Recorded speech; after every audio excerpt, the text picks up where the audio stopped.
अगर हम ये दुनिया में कोई चीज जिसको सिंगारने में अधिक खर्चा होता है तो वो ये चरनी के ऊपर है। लेकिन जैसे जो पहला चरनी हुआ, लेकिन उसके लिए एक पैसा भी खर्चा नहीं किया गया। इसको जानते हैं आप लोग? हाँ, हम जानते हैं, क्योंकि उसी के लिए ना कोई तैयारी किए ना कोई सोचे थे। लेकिन दुनिया का ईश्वर उसमें जन्म लेने के लिए वो अपने आप को तैयार किया।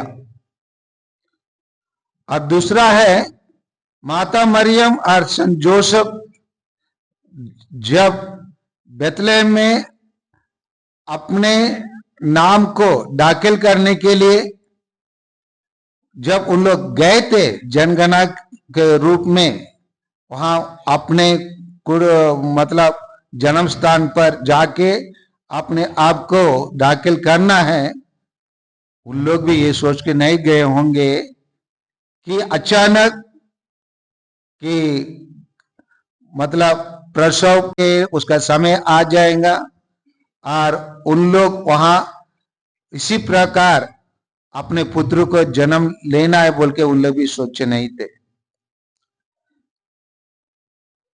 पैराडॉक्स कहते हैं इंग्लिश में। पैराडॉक्स मतलब होता है दो विपरीत चीज होता है एक ही समय पर और दोनों सही होता है। विपरीत चीज यही है, दुनिया के अधिपति जन्म ले रहा है और दुनिया के लोग एक तरफ सुरक्षित रहते हैं। जैसे उदाहरण के लिए, जो जनगणना के आदेश दिया वो राजमहल में रहता है और जो मंत्री लोग उसको लागू करने के लिए विभिन्न स्थानों पर जाकर उसी को लोगों को करने के लिए बोला, उसके लिए जगह है। और जो लोग जनगणना का दाखिल का कार्य करते हैं उन लोगों के लिए जगह है। और जितना भी ऑफिस है, जैसे चुनाव के टाइम पर जाते हैं, उनके लिए पहले ही व्यवस्था किया जाता है वहां रहने के लिए, वो भी सब है, उन लोग सब है। और उसी परिस्थिति में एक परिवार के लोग घर घर खटखटा कर कोई जगह होगा बोल के पूछ रहे हैं, कोई देने के लिए तैयार नहीं है। परंतु उसी टाइम पर उन लोग भले उन लोग बोले भी होंगे, माता मरियम और जोसेफ बोले होंगे, मालूम है ये हमारे हम लोग जिसको जन्म देने वाला है वो दुनिया के मुक्ति दाता है, बोले होते हैं। तो लोग कैसे उसको स्वीकार किए होंगे, कैसे उसको स्वीकार किए होंगे? हाँ, हंसी उड़ाए होंगे। उसी बात को कोई सुनने के लिए भी तैयार नहीं हुए होंगे। ऐसे अपमान को भी उन लोग सहन किए होंगे। अंत में सेंट जोसेफ और मरियम इसी प्रकार का चरनी में अगर अपने बेटे को जन्म देने के लिए निर्णय लिए होंगे, उसी टाइम पर उनके मन में, क्योंकि उनको मालूम था दोनों को स्वर्गदूत ने पहले संदेश दे दिया, उन लोग मुक्तिदाता को जन्म देने वाले हैं। लेकिन उनका परिस्थिति क्या रहे होंगे?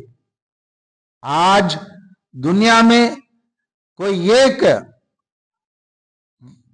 चीज के लिए अधिक खर्चा किया जाता है तो यह चरनी है, क्योंकि यही एकमात्र त्योहार है पूरा दुनिया में।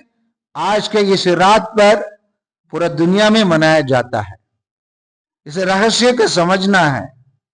आइए हम चरनी में लेटे हुए वही दुनिया के अधिपति को हम लोग आराधना करने के लिए आए हैं, शुद्धि करने के लिए आए हैं। आइए हम इस मिसा बलिदान के द्वारा सही तरीका से हम चरनी में लेटे हुए उसी बालक यीशु को हम पूर्ण रूप से अपने आप को समर्पित करते हुए वही बालक यीशु को हम स्तुति और आराधना और सम्मान हम करें, जिसके द्वारा जिस प्रकार वो हमारे मुक्ति के लिए आए हैं उसी मुक्ति को हम प्राप्त कर सके। इसी मकसद से हम लोग आइए इस मिश्रा बलिदान में हम लोग भाग ले, ताकि ईश्वर की कृपा और आशीष हम प्रत्येक जन पर मिले और प्रचुर मात्रा में मिले। उसके लिए इस मिश्रा बलिदान में हम लोग विशेष रूप से प्रार्थना करें।